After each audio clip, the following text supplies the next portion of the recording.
맞서 싸워 깨쳐버리고 죽으려고 살릴 것이 일세. 한 마음으로 힘써 나가세. 한 마음으로 힘써 싸우세. 악한 마귀 군사들과 힘써 싸워서 승전고를 올리기까지. 우리들이 입은 갑옷새가 아니요 우리들이 가진 검은 강철 아니요 하나님께 받아가진 평화의 복음 거룩하신 말씀이로다. 한 마음으로 힘써 나가세. 한 마음으로 힘써 싸우세. 악한 마귀 군사들과 힘써 싸워서 승전고를 올리기까지. 악한 마귀 제 아무리 강할지라도 우리들의 대장 예수 앞서가시니 주저 말고 용감하게 힘써 싸우세. 최후 승리 얻을 때까지. 한 마음으로 힘써 나가세. 한 마음으로 힘써 싸우세. 악한 마귀 군사들과 힘써 싸워서 승전고를 올리기까지. 죄악 중에 빠진 사람 죄를 뉘우쳐 십자가에 달린 예수 믿기만 하면 위태한 데 빠진 영혼 구원 얻어서 천국 백성 될 것이니 일세. 한 마음으로 힘써 나가세. 한 마음으로 힘써 싸우세. 악한 마귀 군사들과 힘써 싸워서 승전고를 올리기까지. 사랑하는 여러분, 지난밤도 평안히 주무셨습니까? 오늘 또 주님과 함께 새벽 예배로 새 하루를 여시는 여러분 모두의 주님의 평강이 함께 하시기를 바랍니다. 이제 금요일 새 아침이 밝아오고 있습니다. 오늘 우리에게 주시는 은혜의 말씀은 다니엘서 7장 9절에서 14절 말씀입니다. 우리 함께 봉독하겠습니다. 내가 보니 왕좌가 높이고 옛적부터 항상 계신 이가 좌정하셨는데 그의 옷은 희가 눈 같고 그의 머리털은 깨끗한 양털 같고 그의 보좌는 불꽃이요 그의 바퀴는 타오르는 불이며 불이 강처럼 흘러 그의 앞에서 나오며 그를 섬기는 자는 천천히요 그 앞에서 모셔 선 자는 만만이며 심판을 베푸는데 책들이 펴 놓였더라. 그때에 내가 작은 뿌리 말하는 큰 목소리로 말미암아 주목하여 보는 사이에 짐승이 죽임을 당하고 그의 시체가 상한 바 되어 타오르는 불에 던져졌으며 그 남은 짐승들은 그의 권세를 빼앗겼으나 그의 생명은 보존되어 정한 시기가 이르기를 기다리게 되었더라. 내가 또 밤 환상 중에 보니 인자 같은 이가 하늘 구름을 타고 와서 옛적부터 항상 계신 이에게 나아가 그 앞으로 인도되매 그에게 권세와 영광과 나라를 주고 모든 백성과 나라들과 다른 언어를 말하는 모든 자들이 그를 섬기게 하였으니 그의 권세는 소멸되지 아니하는 영원한 권세요 그의 나라는 멸망하지 아니할 것이라. 이 말씀은 살아계신 하나님께서 그의 사랑하는 자녀들에게 주신 은혜의 말씀입니다. 아멘. 오늘 우리가 읽은 말씀은 다니엘이 꿈에 본 환상에 대한 이야기입니다. 이 환상 이야기가 무슨 의미를 담고 있는지, 도대체 이 환상의 뜻이 무엇인지를 잘 이해하기 위해서는 다니엘이 왜 이런 환상을 보게 되었을까 하는 것을 알아야 합니다. 분명히 이 다니엘의 환상에는 하나님의 말씀 메시지가 담겨 있는데 과연 그것이 무엇일까? 이것을 우리가 알기 위해서는 다니엘이 왜 어떤 때에 어떤 경우에 이런 환상을 보게 되었는가 하는 것을 알 필요가 있다는 거지요. 우리가 한 가지 알아야 될 것은 하나님께서는 그의 사랑하는 백성들에게 하나님 말씀 전하기를 원하십니다. 그래서 때에 따라서 시시때때로 말씀을 주셨는데 하나님이 그 말씀을 전하시는 방법 중에 특별한 방법 하나가 있습니다. 즉 말씀을 사실 그대로 표현하지 않고 이렇게 상징이나 숫자나 무슨 코드 같은 거를 사용해서 하나님의 메시지를 담아 주신 경우가 있다는 거죠. 그거를 우리가 문학적으로는 신학적으로는 묵시문학이다 그렇게 표현을 합니다. 성경에 보면 하나님의 말씀 그 뜻을 이 묵시문학의 방법, 즉 환상이나 숫자나 코드나 이런 것을 통해서 전달해 주신 경우가 있어요. 바로 이 다니엘서가 거기에 속하는 것입니다. 여기 묵시, 계시라고 하는 말이 무슨 뜻입니까? 이 묵시란 말이나 계시란 말은 사실 같은 말입니다. 근데 우리 일상의 생활에서는 잘 사용하지 않잖아요. 그럼 좀 쉬운 말로 설명하면 이 묵시, 계시란 말은 암시다 그렇게 표현할 수 있어요. 이게 정확하게 그 의미가 맞는 건 아니지만 하나님께서 그 메시지 말씀을 전하기 위하여 이렇게 상징적인 것, 어느 코드나 이런 거를 통해서 그 메시지를 전달하는 것, 암시한 것이다 이렇게 보면 알 수 있어요. 그래서 우리가 이 묵시라는 말을 쓸 때 암시 이렇게 생각하면 좀 쉽게 이해할 수 있겠습니다. 그러면 왜 하나님께서 말씀을 전하실 때 그냥 정확하게 내 이웃을 사랑하라 이렇게 하듯이 부모를 공경하라 하듯이 이렇게 말씀을 주시지 않고 이렇게 상징이나 이런 코드나 이런 거를 사용해서 환상을 통해서 이렇게 메시지를 전하게 하셨을까 하는 것입니다. 왜 그랬을까요? 그것은 알 사람은 알고 모를 사람은 모르게 하기 위함이다 하는 것입니다. 하나님께서 그의 메시지를 알 사람은 반드시 알게 하고 모를 사람은 모르게 하기 위해서 이렇게 환상으로 주신 거예요. 놀라운 하나님의 뜻이 있는 거죠. 많은 사람들이 있습니다. 그런데 그 중에 꼭 자기들 편이 있어서 자기들 편만 알아야 될 일들이 있거든요. 그때는 우리가 어떻게 말을 합니까? 모든 사람들이 듣기는 들어도 그 의미는 그 상징을 아는 그 신호의 표식이 무엇인지를 아는 사람만 알아들을 수 있도록 우리가 의사전달을 하지요. 마치 묵시문학이 그런 거와 같은 겁니다. 마치 야구장에서 야구 감독이 투수나 선수들에게 신호, 사인을 보내잖아요. 많은 사람들이 다 그걸 봅니다. 선수들도 보고 관중들도 보고 상대방 선수들도 보고 그래도 그것을 딱 알아차리는 사람은 그 투수나 그 타자만 알아들을 수 있잖아요. 그리고 그들은 알아들은 그대로 따라서 하게 되는 것입니다. 지금 여기 묵시 문학을 통해서 주시는 말씀도 한편 그런 뜻이 있는 거예요. 지금 하나님의 백성들에게 하나님께서 꼭 말씀을 전하셔야 되는데 그들이 알아들을 수 있도록 하기 위해서 그 말씀을 이렇게 묵시문학의 형태로 보내셨다 하는 것입니다.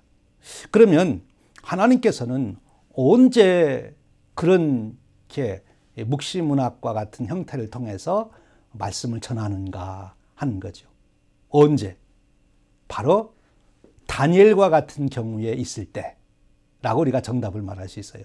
그럼 이제 다니엘이 지금 어떤 형편과 처지에 있습니까? 그걸 알면 바로 하나님은 이런 때에 우리에게 묵시문학적인 방법으로 말씀을 주셨구나 하는 것을 알게 됩니다. 지금 다니엘이 처해 있는 그 상황, 다니엘이 경험하는 그런 때에 하나님은 이 묵시문학의 방법으로 하나님의 메시지를 전하고 있어요.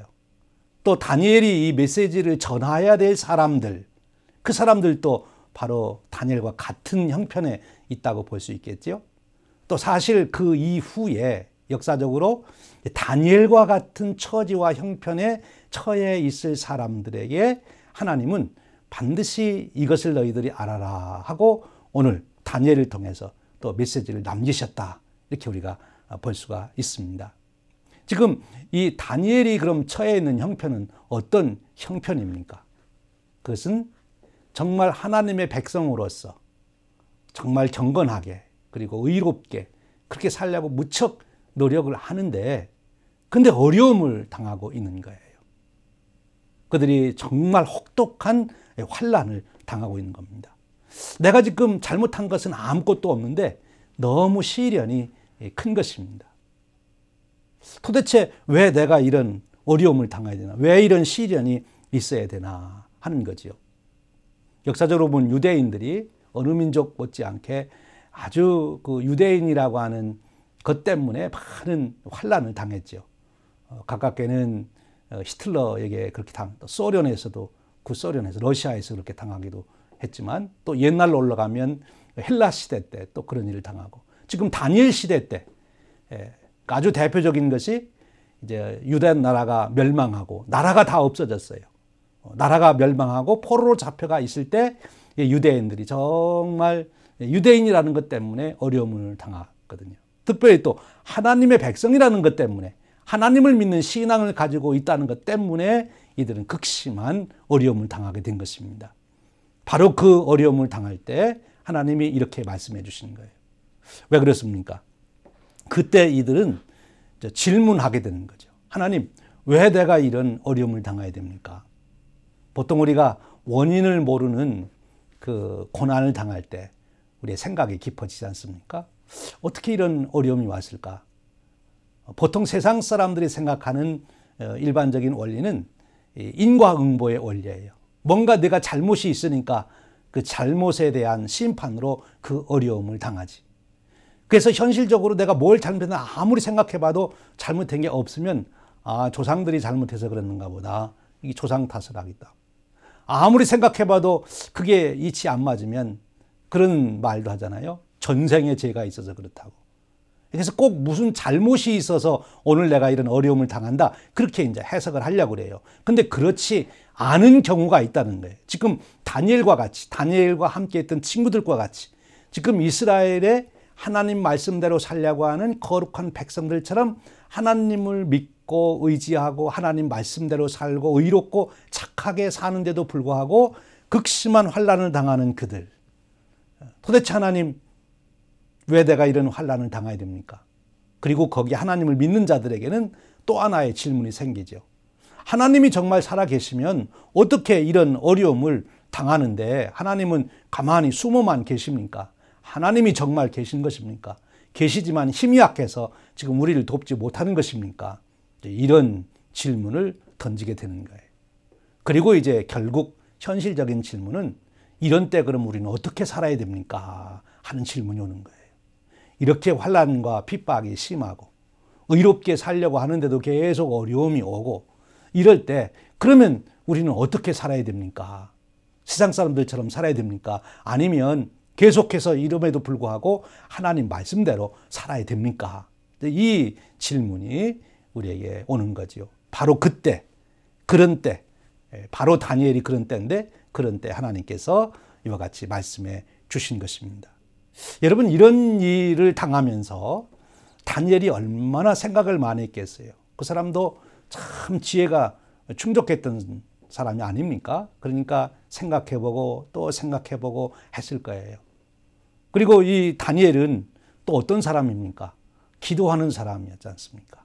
그러니까 다니엘이 하나님 앞에 나가서 기도를 하게 되는데 그가 하루에 3번씩 기도하는 습관이 있으면 우리가 보지 않습니까? 그런데 그런 기도 습관이 어떻게 만들어졌을까? 제 생각으로는 이런 고민을 안고 하나님 앞에 나가서 기도하면서 그런 습관이 생긴 것 같아요. 하나님, 도대체 저는 이해가 안 갑니다. 어떻게 이런 일이 일어납니까? 왜 그렇습니까? 이렇게 하나님 앞에 기도하게 되니까 하나님께서 그에게 꿈의 환상으로 그 답을 지금 주시는 것이다 하는 것입니다. 다니엘이 기도로 하나님의 응답을 받았어요. 그런데 그 응답이 꿈의 환상으로 나타나게 된 것입니다. 다니엘서 7장 15절에 가면은 이런 말씀이 있어요. 나 다니엘이 중심에 근심하며 내 머릿속의 환상이 나를 번민하게 한지라. 그러니까 하나님이 주신 그 답을 받았는데 환상을 봤는데 그걸 금방 알아차렸으면 고민할 게 없는데 도대체 무슨 뜻인지 알쏭달쏭한 거예요. 그래서 여기 보니까 근심이 많고 그리고 번민하게 되었다. 그렇게 말합니다. 자, 기도했더니 하나님이 응답으로다가 환상을 주셨어요. 근데 응답을 받고 보니까 도대체 무슨 뜻인지 모르겠어요. 그럼 이제 어떻게 해야 됩니까? 열심히 연구해야 되겠죠? 물론 그리해야 되겠죠. 그런데 하나님이 주시는 이 묵시는 인간의 연구 노력으로 알 수 있는 것이 아닙니다. 이 묵시, 이것은 하나님께서 깨닫게 해주실 때만이 아는 거지요.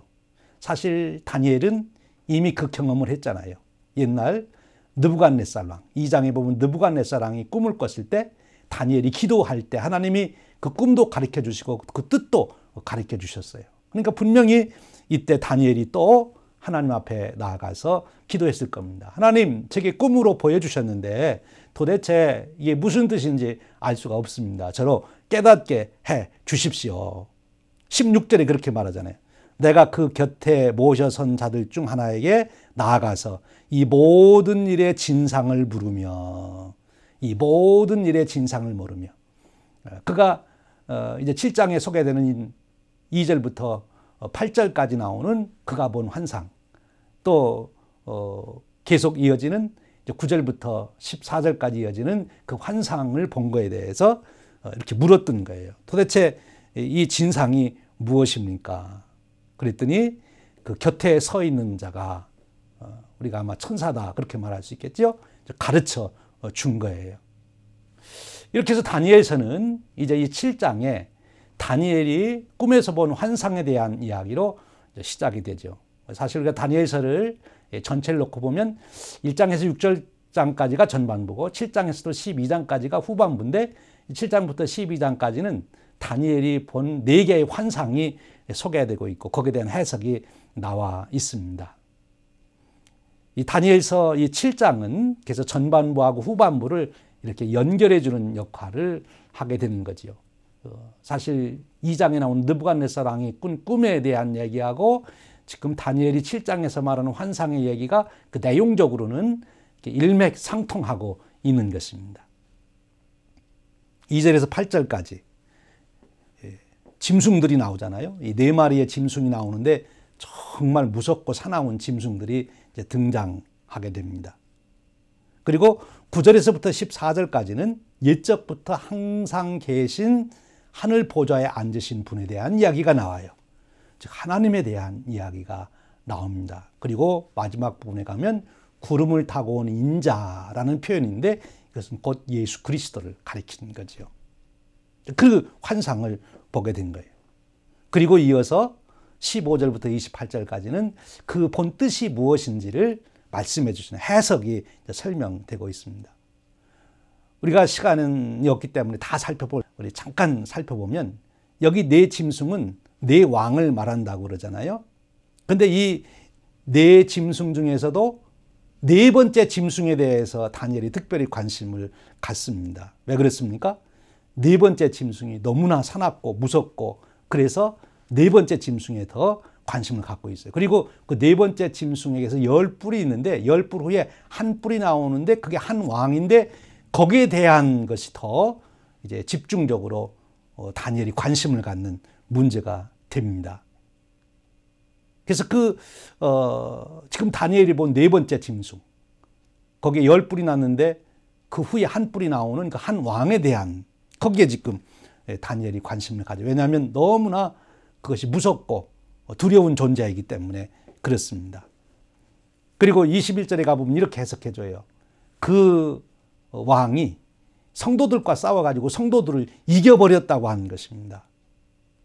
그러니까 다니엘이 본 4 짐승이나 특별히 4번째 짐승 그리고 그 마지막 한 뿔이라고 하는 거기서 나온 왕은 얼마나 무섭고 두려운 존재인지 성도들과 싸워 성도들을 다 이겨버렸어요. 하나님의 백성을 다 이겨버렸어요. 그러니까 이제 다니엘로서는 이렇게 되면 절망 아닙니까? 그런데 거기서 끝나지를 않죠. 바로 9절부터 이어지는 옛적부터 항상 계신 이가 와서 그 환상을 또 본 거예요. 즉 짐승들의 활동으로 끝나는 것이 아니고 하나님께서 개입하셔서 그 4 짐승을 심판하시는 얘기가 나와요. 22절에 그렇게 말합니다. 지극히 높으신 이의 성도들을 위하여 원한을 풀어주셨고 때가 이름의 성도들이 나라를 얻더라. 하나님의 백성들이 원한을 갖게 됐어요. 억울하게 죽었으니까. 박해 중에 극심한 고생을 했으니까. 그런데 하나님이 그 원한을 다 풀어주셨다는 거예요. 그리고 그 하나님의 백성들이 나라를 차지하게 됐다는 거예요. 지금까지는 그 짐승이 온 나라를 차지하고 모든 나라를 정복하는 줄 알았는데 결국은 하나님께서 그 나라를 성도들에게 주신다. 구름을 타고 온 인자가 세우는 그 나라에 함께 그 영광을 누리도록 하신다. 그렇게 이제 말씀하고 있는 거예요. 이 특별히 이 네 번째 짐승에 대해서 다니엘은 특별히 관심을 갖습니다. 그런데 바로 그가 얼마나 성도들을 괴롭히고 얼마나 그 역사하는지 그 네 번째 짐승이 하는 일에 대해서 이렇게 얘기해요. 하나님을 말로 대적하고 성도들을 괴롭히고 때와 법을 고치고 이스라엘 백성들이 유월절 못 지키도록 때와 법을 다 고치고 성도들이 그의 손에 붙잡힌 바 되어서 한 때와 두 때와 반 때를 지난다. 한 때와 두 때와 반 때는 극심한 고난의 때를 지난다. 그런 뜻입니다. 그런데 거기서 끝나질 않지요. 그 다음 말씀이 다니엘서 7장의 핵심 말씀이에요.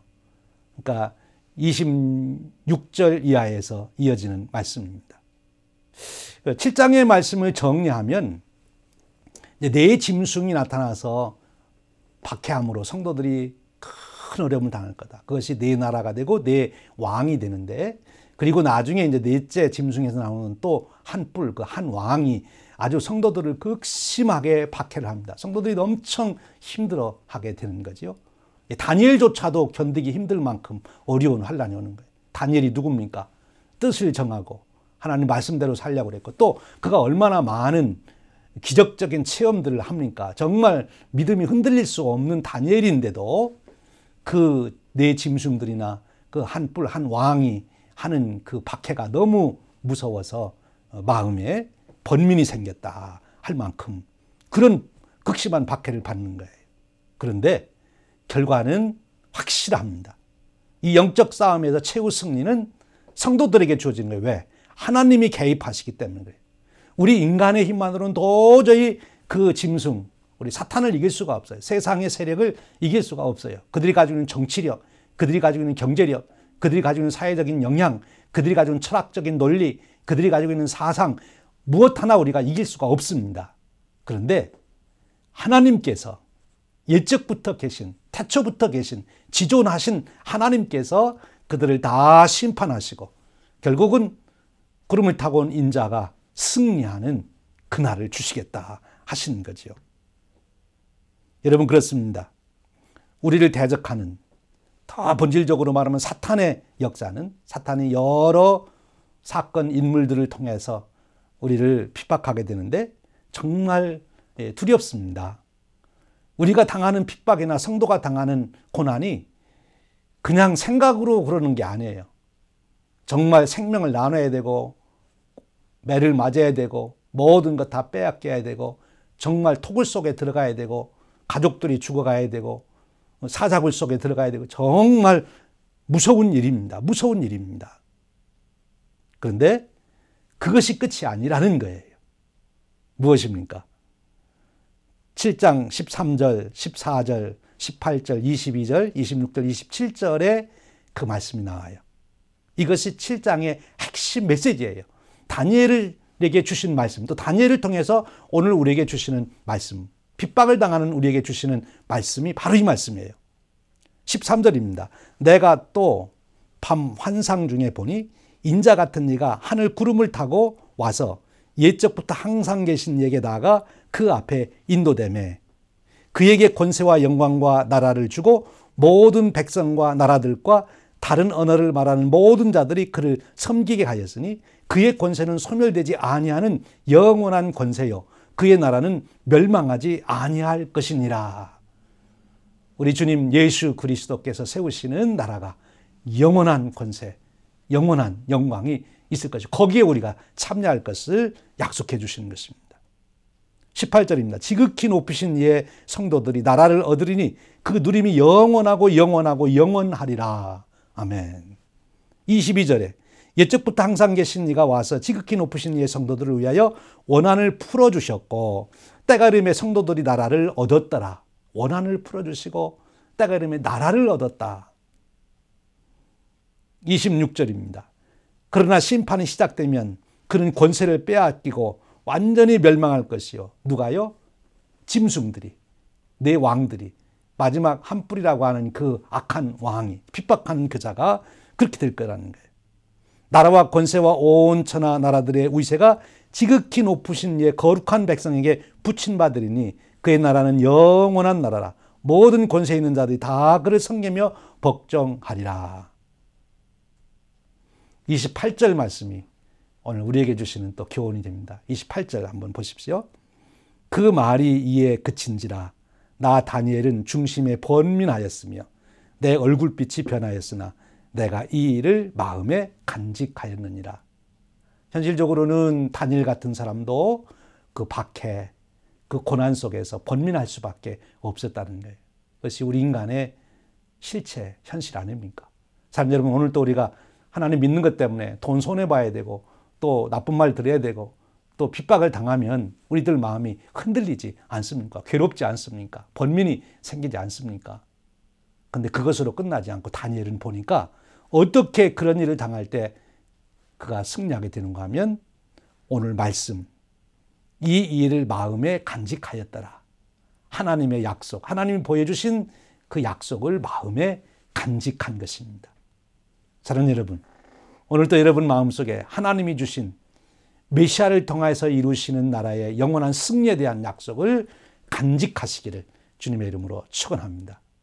바로 그 믿음이, 그 소망이, 그 힘이 여러분들을 보호하시고 여러분의 삶을 바르게 세워주실 것입니다.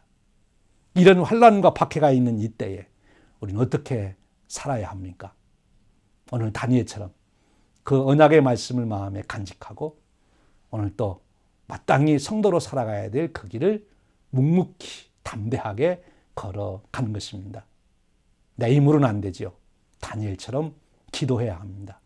하루에 3번씩 기도했던 다니엘처럼 여러분 기도하심으로 이 하나님 주신 약속을 붙들고 나아갈 수 있는 힘과 용기를 매일같이 얻으시기를 축원합니다. 오늘도 그 힘으로 오늘도 승리하신 하루가 되시기를 주님의 이름으로 축원드립니다. 기도하겠습니다. 은혜로우신 하나님 감사합니다. 오늘도 우리에게 하루를 주시되 오늘도 우리가 방황하지 않도록 놀라운 말씀을 주셔서 우리가 바른 길을 걷게 격려하여 주시니 감사합니다. 세상은 코로나19로 두려움과 불안에 잡혀 있고 또 그런 와중에 많은 정치, 경제, 사회에 돌아가는 소문들은 우리를 불안하게 합니다.